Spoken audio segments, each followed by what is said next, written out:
وَلَقَدْ يَسَّرْنَا الْقُرْآنَ لِلذِّكْرِ فَهَلْ مِن مُدَّكِرٍ۔ اس کے بعد ایک مسئلہ آتا ہے حدث کا، وضو کا ٹوٹ جانا، اور حد سے ایک حد سے اصغر ہے، ایک حد سے اکبر ہے،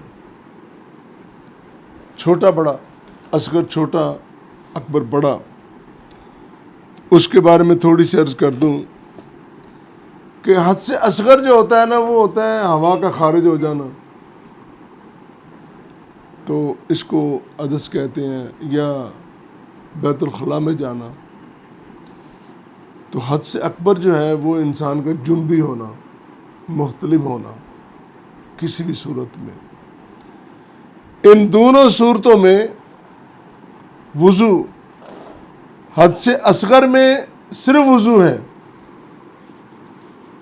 یعنی بیت الخلاء میں گیا ہے، ظاہر ہے اس نے طہارت تو کرنی ہے، اس کے بعد وضو ہے، یہ ہوا خارج ہوگی، وضو ہے۔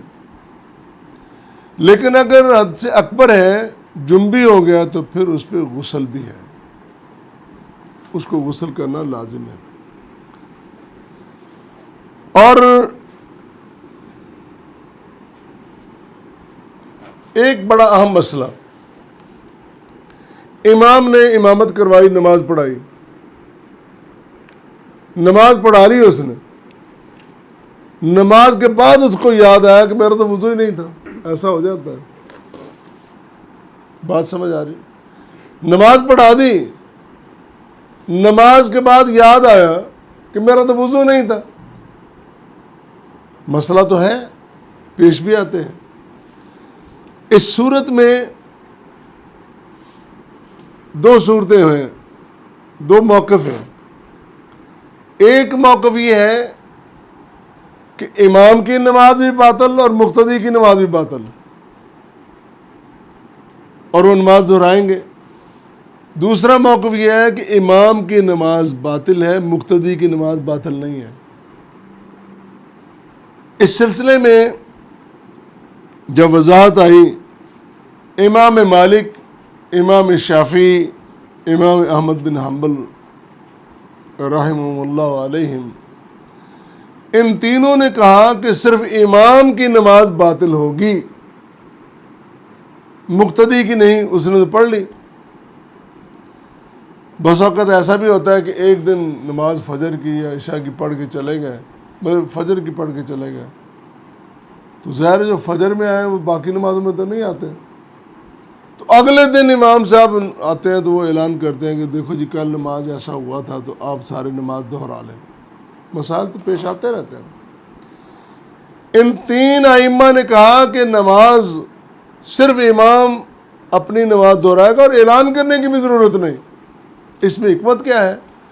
حکمت یہ ہے کہ بہرحال ایک تاثر تو بنتا ہے نا کہ نماز کل رہ گئی ہے اور وضو نہیں تھا اور پڑھا گیا، تو اس میں تھوڑی سی وہ ذہنوں میں خدشے آتے ہیں۔ امام کا ایک مقام ہے، الامام سید القوم، تو شریعت نے اسی طرح ان کے لیے جواز اور چیزیں رکھی ہیں، تو ائمہ نے کہا کہ نہیں، وہ اپنی دہرا لے اور اللہ خیر سے۔ امام ابو حنیفہ رحمۃ اللہ علیہ انہوں نے کہا کہ نہیں، ان کا موقف اور ہے۔ دو علیحدہ علیحدہ میں نے موقف عرض کیے ہیں۔ ان کا یہ ہے کہ دونوں کی نماز باطل ہوگی، وہ امام بھی دہرائے گا اور مقتدی بھی دہرائے گا۔ یہ چیز میں نے آپ کے سامنے رکھ دی ہے۔ حضرت ابو ہریرہ رضی اللہ تعالیٰ عنہ وہ روایت کرتے ہیں کہ نبی کریم صلی اللہ علیہ وسلم نے فرمایا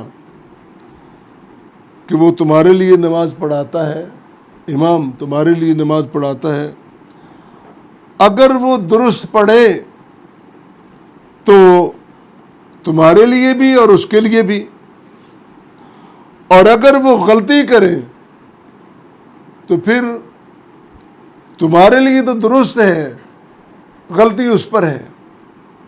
یہ ابو ہریرہ نے رضی اللہ تعالیٰ عنہ نے ایک روایت نقل کی ہے، وہ بھی میں نے عرض کر دی۔ اس کو امام بخاری نے بھی نقل کیا، امام احمد نے بھی نقل کیا۔